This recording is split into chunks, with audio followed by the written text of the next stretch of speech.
মধুপুর জঙ্গলের মোকলেস শিয়াল কয়েকদিন আগে তার বউ তার সাথে ঝগড়া করে বাপের বাড়ি চলে গিয়েছে। তারপর থেকে বউয়ের সাথে মোকলেসের কোনো যোগাযোগ নেই। তাই বউয়ের শোকে মোকলেস বারান্দায় বসে কান্না করছে।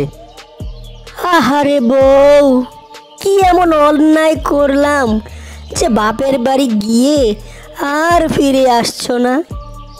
আমি তো তোমার একমাত্র স্বামী, অথচ গিয়ে একটা ফোন পর্যন্ত দিলে না। তুমি এত পাষাণ হলে কি করে বউ? তুমি ফিরে এসো। কি রে মোকলেস, ঘরে বসে কান্না করছিস মনে হয়? তোর মনে আবার এত দুঃখ কিসের? তুই না কয়েকদিন আগে নতুন বিয়ে করেছিস, তা নতুন বউ কোথায়? নতুন বউকে দেখছি না যে। গরু ভাবি, দুঃখটাই তো সেখানে। আমার নতুন বিয়ে করা বউ আমার ওপর রাগ করে বাপের বাড়ি চলে গিয়েছে, এখনো ফিরে আসেনি। তুই দেখছি এখনো আগের মতোই বোকাই রয়ে গেছিস রে মোকলেস। আরে বোকা, বউ রাগ করে বাপের বাড়ি চলে গেছে, এখন কি আর সে একা একাই আসতে পারে? তোকে গিয়ে নিয়ে আসতে হবে। কি বলছো গরু ভাবি? আমাকে গিয়ে নিয়ে আসতে হবে? আরে হ্যাঁ রে, তোকে গিয়েই বউকে নিয়ে আসতে হবে, আর এটাই নিয়ম। যা যা, আর দেরি করিস না, তুই আজই গিয়ে তোর বউকে নিয়ে আয়। হ্যাঁ হ্যাঁ, আমি তাই করব। আমি আজই শ্বশুরবাড়ি গিয়ে আমার বউকে ফিরিয়ে নিয়ে আসব। মোকলেস তখন ঘরের ভেতর তার বাবার সাথে কথা বলতে গেল, আর গরুও তখন সেখান থেকে চলে গেল। বাবা, তোমার নতুন ছেলের বউ যে রাগ করে তার বাপের বাড়ি চলে গেল, তাকে ফিরিয়ে আনার জন্য তুমি কি কিছু ভেবেছো? আমি আবার কি করব? তোর বউ তুই গিয়ে নিয়ে আয়। আর যদি যেতে ইচ্ছে না করে তাহলে যাওয়ার দরকার নেই। কয়েকদিন বাদে দেখবি তোর বউ একা একাই চলে আসবে। কিন্তু বাবা, আমার বউকে ফিরিয়ে আনা তো আমার দায়িত্ব, তাই না? তার মানে তো আমারই গিয়ে আমার বউকে ফিরিয়ে আনা উচিত।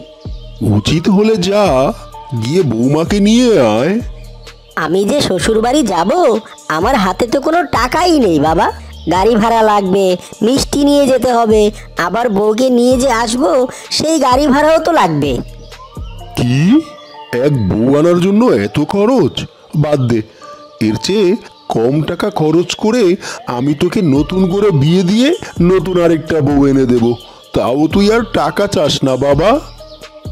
বাবা, কিপটেমি ছাড়ো তো। আমার বউয়ের শোকে আমি পাথর হয়ে যাচ্ছি, আর তুমি কি না এখনো টাকার হিসেব করছো? তুমি মরার পর তোমার সব টাকা পয়সা তো আমারই হবে। এখন আর কথা না বলে টাকা দাও।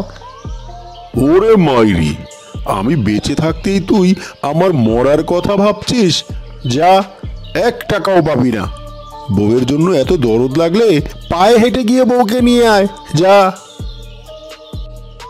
বাবা শিয়াল এই কথা বলার সাথে সাথে মোকলেস তার বাবার পায়ে ধরে বসে পড়ল, আর কান্না করতে করতে বলতে লাগলো, বাবা, তুমি আমার সাথে এমন করো না, প্লিজ বাবা, আমাকে টাকা দাও, আমি আমার বউকে আনতে যাব।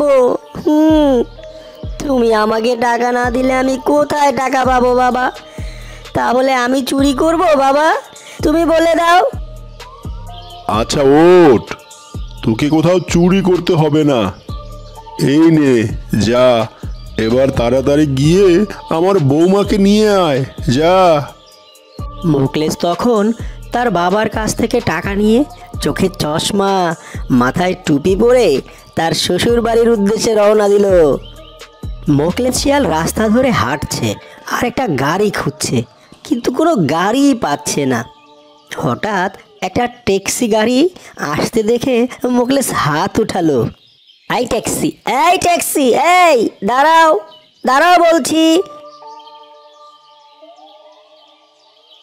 জি ভাই, কোথায় যাবেন? ভাই, আমি আমার শ্বশুর বাড়ি যাব, শান্তিপুর জঙ্গল। যাবে? শান্তিপুর শ্বশুর বাড়ি? সে তো মেলা দূর যাব, তবে 500 টাকা লাগবে। হ্যাঁ, 500 টাকা? বাবা গো, বাবা তো আমাকে মাত্র 500 টাকাই দিয়েছেন। আমি যদি গাড়ি ভাড়াই 500 টাকা খরচ করে ফেলি, তাহলে মিষ্টি কিনবো কি দিয়ে, আর বউকে নিয়ে আবার ফিরেই বা আসবো কি দিয়ে? থাক থাক ড্রাইভার ভাই, তুমি যাও, আমি অন্য কোনো উপায় খুঁজে বের করে ঠিকই চলে যাব। হ্যাঁ, শালার ফকিন্নি কোথাকার, পকেটে ফুটো পয়সা নেই, তার আবার গাড়ি চড়ার শখ জেগেছে। হুঁ। দূর শালার, একটা রিক্সাও পাচ্ছি না, আবার সিএনজিও পাচ্ছি না। এভাবে হাঁটলে তো আমার সব মেকআপ পানি হয়ে বের হয়ে যাবে। কি যে করি?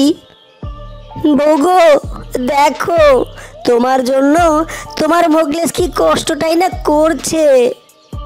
মোকলেস এসব বলছে আর হাঁটছে। হঠাৎ দেখলো একটু দূরে রাস্তার পাশে বাঘা ডাক্তার তার মোটরসাইকেলের পাশে দাঁড়িয়ে ফোনে কথা বলছে। না না, আমি একা যেতে পারবো না। এসে আমাকে রাস্তা দেখিয়ে চিনিয়ে নিয়ে যেতে হবে।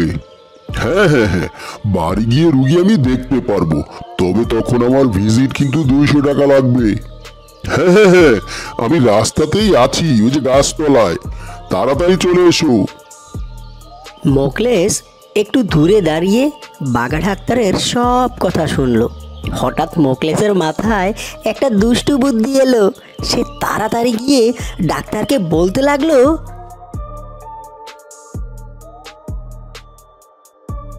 ডাক্তার মশাই, ডাক্তার মশাই, তাড়াতাড়ি চলুন, রুগীর অবস্থা খুব সিরিয়াস, তাড়াতাড়ি চলুন। বেশ কিছুক্ষণ চালানোর পর একটি বাড়ির সামনে এসে তাদের মোটরসাইকেল দাঁড়ালো। ডাক্তার মশাই, বেশ বেশ বেশ, এখানেই থামুন, চলে এসেছি আমরা। এত দূরে নিয়ে এলি রে? তা কোথায় রুগী, কোথায়? ডাক্তার মশাই, রুগী ভালো হয়ে গেছে, এই নিন আপনার ফিস, আপনি এবার যেতে পারেন।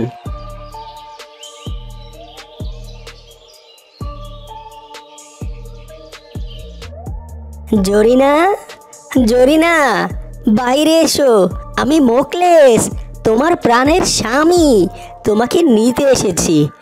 জরিনা, বাইরে এসো। মোকলেস, তুমি কেন এসেছো? চলে যাও, চলে যাও এখান থেকে, আমি তোমার সাথে আর ফিরে যাব না। সোনা বউ, আর রাগ করে থেকো না, অনেক কষ্ট করে এসেছি গো, চলো আমার সাথে ফিরে চলো। তুমি যদি আমার সাথে ফিরে না যাও, তাহলে আমি তোমাদের বাড়ির সামনে বিষ খেয়ে মরে পড়ে থাকবো। চলো না গো। না না, এসব বলো না, আমি তো একটু রাগ করে বলেছি, কারণ তুমি এত দেরি করে এসেছো কেন? তুমি জানো না আমার অনেক কষ্ট হয়। চলো, বাড়ি চলো। সব মান অভিমান ভুলে এরপর জরিনা শিয়ালনি মোকলেস শিয়ালের সাথে তার স্বামীর বাড়ি ফিরে গেল। আর তারা দুজন মিলেমিশে বেশ সুখে শান্তিতে বসবাস করতে লাগলো।